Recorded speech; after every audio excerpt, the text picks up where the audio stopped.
Hola a todos, hoy vamos a hablar de un tema muy interesante. ¿La conquista española en América fue un genocidio? ¿Sí o no? ¿Tú qué opinas? Comenzamos. Pues evidentemente lo primero que tenemos que hacer es definir qué es un genocidio para luego poder ver si hubo un genocidio en la América española o no. El término genocidio lo acuña en 1944 Raphael Lemkin tras el descubrimiento de los terribles crímenes nazis contra judíos, gitanos, homosexuales y otros colectivos que ellos consideraban inferiores y dignos de ser eliminados. Estas atrocidades eran de tal calibre y tan desconocidas hasta entonces que Churchill llamó a este crimen el crimen sin nombre. No había todavía un término, no existía una palabra para definir este tipo de salvajadas, de atrocidades que los nazis estaban cometiendo en Europa. Fue usado por primera vez en 1946 por Naciones Unidas, ya que en los juicios de Nuremberg en 1945-46 no se usó este término para gran desolación de Raphael Lemkin, sino que se usó el término crímenes contra la humanidad. ¿Y qué es un genocidio? ¿Cómo lo definió Raphael Lemkin en 1944? ¿Cómo tiene que ser una matanza de seres humanos para que se califique de genocidio? Pues bien, el genocidio es el exterminio o eliminación sistemática de un grupo humano por motivo de raza, etnia, religión, política o nacionalidad. Por tanto, un genocidio tiene que tener dos causas para que sea calificado como tal. Primero, tiene que haber una voluntariedad, tiene que ser un crimen voluntario y organizado. Y dos, ese crimen se tiene que perpetrar por los motivos que hemos visto. Y ahora que hemos visto lo que es un genocidio, déjame en comentarios tu opinión. ¿Crees que la conquista española encaja en esta definición o no?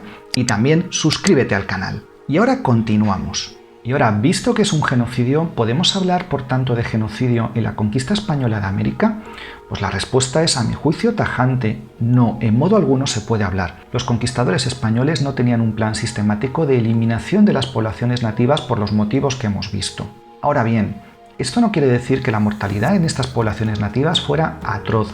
Se calcula, según algunas estimaciones que os dejo en la descripción, que la mortalidad osciló en el 90% entre 1492 y 1633. Y esto es una cantidad enorme.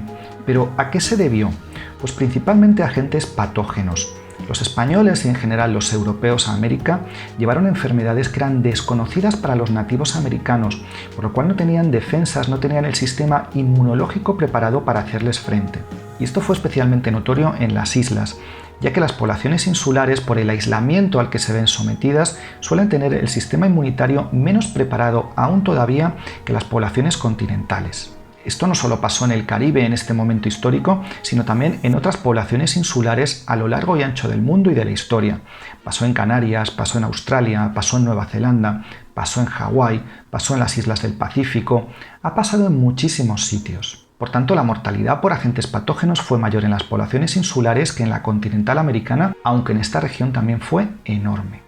Por eso, las poblaciones locales caribeñas como los taínos fueron brutalmente diezmadas por enfermedades o la esclavitud a la que se vieron sometidas. Por eso, a día de hoy, gran parte de la población de las islas caribeñas son afrodescendientes. Las poblaciones locales tuvieron que ser reemplazadas por esclavos africanos. Y esta es otra cara tenebrosa de la conquista española de la que ya hablaremos. Otros motivos de mortalidad fueron los conflictos bélicos o el desgaste por el trabajo forzado, que tampoco fueron pequeñas. ¿Y cuánta población murió? Se calcula, como he dicho, que entre 1492 y 1633 murió el 90% de la población indígena, que luego volvió a crecer porque en este momento fue cuando se adquirió una inmunidad frente a estas enfermedades.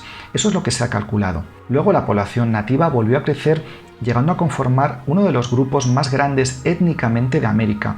En Perú, por ejemplo, se calcula que a tiempo de la independencia, en 1821, los indios o mestizos eran entre el 60 y el 80% de la sociedad peruana. Pero como digo, los detalles de la mortalidad los vamos a dejar para otro vídeo, ya que varía muchísimo de un lugar a otro, de una circunstancia a otra y de un momento histórico a otro.